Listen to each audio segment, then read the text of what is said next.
The latest report by Yale University professor Jacob Hacker, Prosperity Economics, Building an Economy for All, is a progressive response to a conservative economic agenda that is focused on cutting programs for those who are economically struggling while cutting taxes for the wealthiest among us.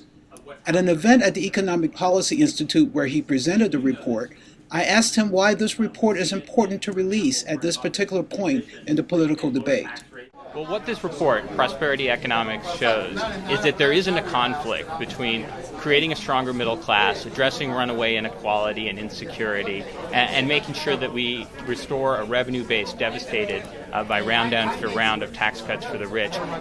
Between that and having a strong, efficient economy. In fact, the two go together. We call for action in the short term to get jobs back and get our economy moving again. And we call for action in the long term to invest in people and productivity to make our economy more dynamic and innovative.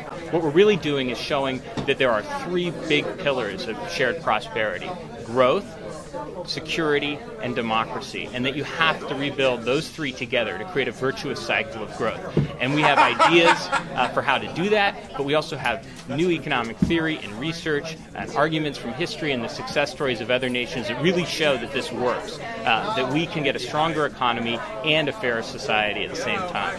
One more question. You have a lot of steps that you recommend in this report.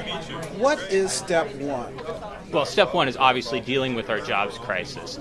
We need to make sure that we invest in infrastructure, that we provide help to state and local governments so they can rehire teachers and first responders, that we can help families struggling with mortgage debt.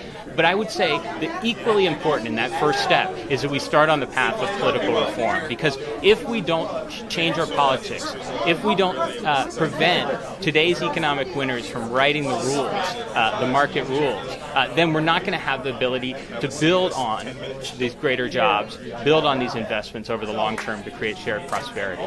Great. Thank you very much. Thanks, Isaiah.